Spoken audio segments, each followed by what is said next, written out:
Welcome to my channel.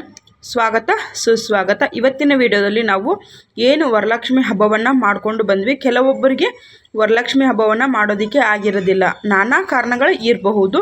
Period problem, health ಅಪ್ಸೆಟ್ಟು, ಇಲ್ಲ ಊರಿಗೆ ಹೋಗಿದ್ವಿ, ಮದುವೆ, ನಾಮಕರಣ, ಸೂತಕ ಇತ್ತು, ಹಲವಾರು ಕಾರಣಗಳು ಇರಬಹುದು. ತೊಂದರೆ ಇಲ್ಲ. ಆದರೂ ಸಹ ನಮಗೆ ಶ್ರಾವಣದಲ್ಲಿ 4 ಶುಕ್ರವಾರಗಳು ಬರೋವಂಥದ್ದು. ಇವಾಗ ನಾವು ಮಾಡಿರುವಂಥದ್ದು 2ನೇ ಶುಕ್ರವಾರದ ವರಮಹಾಲಕ್ಷ್ಮಿ ಹಬ್ಬವನ್ನು ಆಚರಣೆಯನ್ನು ಮಾಡಿದ್ದೀವಿ. ಕೆಲವೊಬ್ಬರಿಗೆ ಕಾರಣಾಂತರಗಳಿಂದ ಮಾಡೋದಕ್ಕೆ ಆಗಿರೋದಿಲ್ಲ. ಅಂಥವರು ಸಹ ನಾವು ಹಬ್ಬವನ್ನು ಮಾಡಬೇಕು ಅನ್ನೋ ಆಸೆ ಅನ್ನೋವಂಥದ್ದು ತುಂಬ ಅಂದರೆ ತುಂಬ ಇರುತ್ತೆ. ಆದರೂ ಸಹ ನಿಮ್ಮ ಕೈನಲ್ಲಿ ಮಾಡೋದಕ್ಕೆ ಸಾಧ್ಯ ಆಗಿರೋದಿಲ್ಲ ಅಲ್ವಾ. ಇವಾಗ ನಮಗೆ 3ನೇ ಶುಕ್ರವಾರ ಶುಭ ಯೋಗದಲ್ಲಿ ಅಮೃತ ಸಿದ್ಧಿ ಯೋಗ ಅಂತಲೇ ಹೇಳಬಹುದು. ಅಷ್ಟು ಇವಾಗ ಏನು ನಾವು ವರಮಹಾಲಕ್ಷ್ಮಿ ಹಬ್ಬವನ್ನು ಆಚರಿಸಿದ್ವಿ, ಅದೇ ರೀತಿ ನಮಗೆ ಪ್ರತಿಯೊಂದು ದಿನ ಅನ್ನೋವಂಥದ್ದು ನಮಗೆ ತುಂಬ ಅಂದರೆ ತುಂಬ ಗಳಿಗೆ ಆಗಿರ್ಬೋದು, ಮುಹೂರ್ತ ಆಗಿರ್ಬೋದು, ತುಂಬ ಅಂದರೆ ತುಂಬ ವಿಶೇಷವಾಗಿ ಇರುತ್ತೆ. ಹಾಗಾಗಿ ನಾನು ನಿಮಗಿಲ್ಲಿ 23ನೇ ತಾರೀಕು ಆಗಸ್ಟು 3ನೇ ಶುಕ್ರವಾರ ದಿವಸ ಸಹ ನೀವು ವರಮಹಾಲಕ್ಷ್ಮಿ ಹಬ್ಬವನ್ನು ಆಚರಣೆಯನ್ನು ಮಾಡಬಹುದು. ಏನೇನೆಲ್ಲ ನೀವು ತಯಾರಿಯನ್ನು ಮಾಡ್ಕೊಳ್ಬೇಕು ಅನ್ನೋದನ್ನು ನಾನು ನಿಮಗೆ ವಿಡಿಯೋದಲ್ಲಿ ತಿಳಿಸ್ಕೊಡ್ತೀನಿ.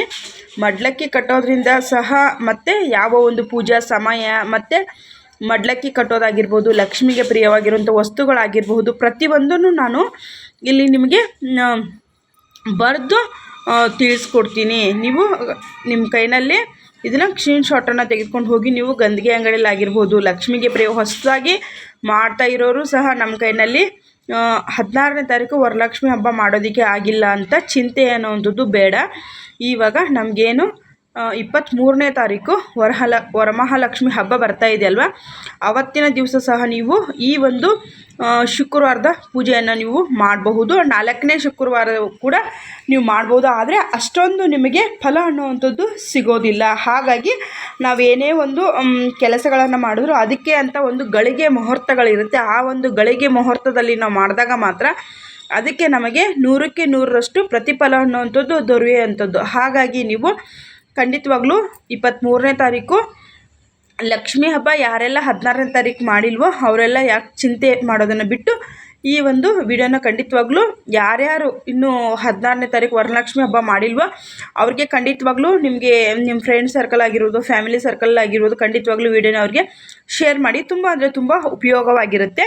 ನೋಡಿ, ಇವಾಗ ನಾನು 1 ಬೈ 1 ಸಾಮಗ್ರಿಗಳನ್ನ ತಿಳಿಸ್ತಾ ಹೋಗ್ತೀನಿ. ಖಂಡಿತವಾಗ್ಲೂ ನೀವು ಬರೆದುಕೊಳ್ಳಿ. ನೋಡಿ, ಸೀರೆ, ಒಡವೆ ಸೆಟ್ಟು ಮತ್ತು ಬ್ಲೌಸ್ ಪೀಸು, ಬಳೆ, ಪೀಠಗಳು ಮತ್ತು ಆಣೆ, ಮಾವಿನ ಎಲೆ, ವಿಳೆದೆಲೆ, ಹೂವುಗಳು, ಹಣ್ಣುಗಳು ಮತ್ತು ಪತ್ರೆ, ಬೆಟ್ಟದ ನೆಲ್ಲಿಕಾಯಿ, ಅಡಿಕೆ ತಟ್ಟೆ ಮತ್ತು ಬಾಳೆ ಕೊಂಬು, ತೆಂಗಿನಕಾಯಿ, ಇಷ್ಟು ನಮಗೆ ಸಿದ್ಧತೆಯನ್ನು ಮಾಡ್ಕೊಳ್ಬೇಕಾಗುತ್ತೆ. ಹೊಸದಾಗಿ ಮಾಡ್ತಾ ಇರೋರು ಇವಾಗ ಹಳಬರು ಅವ್ರ ಹತ್ರಕ್ಕೆ ರನ್ನಿಂಗಲ್ಲಿ ಇರುತ್ತೆ. ಹಾಗಾಗಿ ಇವಾಗ ಹೊಸದಾಗಿ ಯಾರೆಲ್ಲ ಮಾಡ್ತಾಯಿದ್ದೀರೋ ಅವ್ರಿಗೂ ಕೂಡ ಉಪಯೋಗ ಆಗಲಿ ಅನ್ನೋದಕ್ಕೋಸ್ಕರ ನಾನು ಇಲ್ಲಿ ಬರೆದಿದ್ದೀನಿ.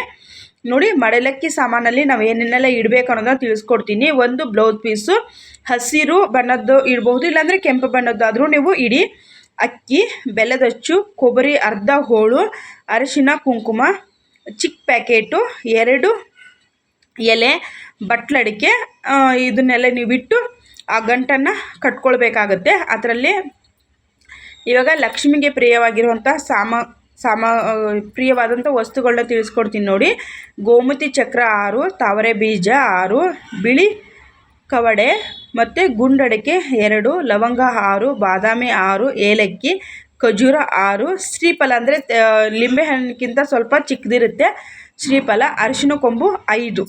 ಇಷ್ಟು ನೀವು ಲಕ್ಷ್ಮಿಗೆ ಪ್ರಿಯವಾಗಿರುವಂಥ ಇದನ್ನು ನೀವು ನೀರಿನಲ್ಲಿ ಹಾಕೊಳ್ಳೋಕ್ಕೆ ಹೋಗಬೇಡಿ ಸ್ನೇಹಿತರೆ. ಅಕ್ಕಿಯಲ್ಲಿ ಹಾಕೋದ್ರಿಂದ ನೀವು ಇದನ್ನು ಎಲ್ಲ ಇವಾಗೇನು ದೇವರಿಗೆ ಪೂಜೆಗೆ ಬಳಸ್ಬಿಟ್ಟು ಆಮೇಲೆ ನೀವು ಇದನ್ನು ಒಂದು ಕೆಂಪು ಬಟ್ಟೆನಲ್ಲಿ ಕಟ್ಟಿ ಕ್ಯಾಶ್ ಬಾಕ್ಸಲ್ಲಿ ಇಡುವಂಥದ್ದು. ಆವಾಗ ನಿಮಗೆ ದುಡ್ಡಿನ ಕೊರತೆ ಅನ್ನೋವಂಥದ್ದು ಬರೋದಿಲ್ಲ ಅಂತೇಳಿ ಹೇಳ್ಬೋದು. ಇಲ್ಲಾಂದರೆ ನೀವು ದಿನನಿತ್ಯ ಎಲ್ಲಿ ನಿಮ್ಮ ಹಣವನ್ನು ಸ್ಟೋರ್ ಮಾಡ್ತೀರೋ ಅಲ್ಲಿ ನೀವು ಖಂಡಿತವಾಗ್ಲೂ ಈ ಒಂದು ಪೂಜೆಯನ್ನು ಮಾಡಿರುವಂತಹ ವಸ್ತುಗಳನ್ನು ಇಡಬೇಕಾಗುತ್ತೆ. ಅಭಿಷೇಕಕ್ಕೆ ಏನು ಬೇಕನ್ನೋದನ್ನು ತಿಳಿಸ್ಕೊಡ್ತೀನಿ. ನೋಡು, ಹಾಲು, ಮೊಸರು, ತುಪ್ಪ, ಜೇನುತುಪ್ಪ, ಕೆಂಪು ಕಲ್ಲು ಸಕ್ಕರೆ, ಡ್ರೈ ಫ್ರೂಟ್ಸು, ದೀಪಾರಾಧನೆಗೆ ಸಿದ್ಧತೆಯನ್ನು ಮಾಡ್ಕೊಳ್ಬೇಕಾಗತ್ತೆ.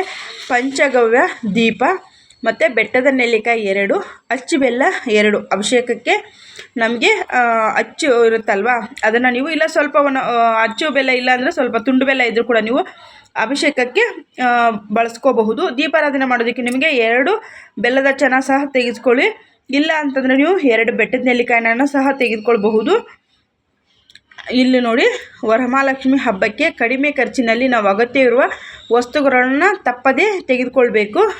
ಗ್ರಂಥಿ ಅಂಗಡಿಯ ಸಾಮಗ್ರಿಗಳು. ಇವತ್ತು ಗ್ರಂಥಿಗೆ ಅಂಗಡಿಗೆ ಹೋದರೆ ಇವಾಗ ನಾನೇನು ನಿಮಗೆ ಫಸ್ಟಿಗೆ ನೀವು ಇವಾಗ ಒಡವೆ ಸೆಟ್ನೆಲ್ಲ ಹೇಳಿದ್ನಲ್ವ, ಅದು ನಮ್ಮ ಕೈನಲ್ಲಿ ಮಾಡೋಕ್ಕಾಗಿಲ್ಲ ಅಂದರೆ ಇಲ್ಲಿ ನಾನೇನು ನಿಮಗೆ ಯಾವಾಗಲೂ ಬಿಟ್ಟನಲ್ವ ಆ ಸಾಮಗ್ರಿಗಳನ್ನ ನೀವು ಖಂಡಿತವಾಗ್ಲೂ ತೆಗೆದುಕೊಳ್ಳಿ.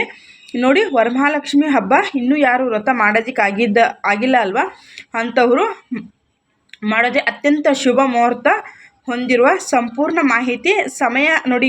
ನಾನು ನಿಮಗೇನು ಇವಾಗ 3ನೇ ಶುಕ್ರವಾರ ತಿಳಿಸ್ಕೊಡ್ತಾ ಇದ್ದೀನಲ್ವ, ಪೂಜಾ ಸಮಯ ಬಂದು ನಮಗೆ 5 ಗಂಟೆಗೆ ಪೂಜೆಯನ್ನು ಸ್ಟಾರ್ಟ್ ಮಾಡಿಕೊಂಡು 7:30 ನೀವು ಮಹಾಮಂಗಳಾರತಿ ಮುಗಿಸ್ಕೊಳ್ಬಹುದು. ಮತ್ತು ಅಮೃತ ಶುದ್ಧಿ ಯೋಗ ಅಂತ ಏನು ಹೇಳ್ತಾ ಇದ್ದೀನಲ್ವ ಅದನ್ನು ಸಹ ನೀವು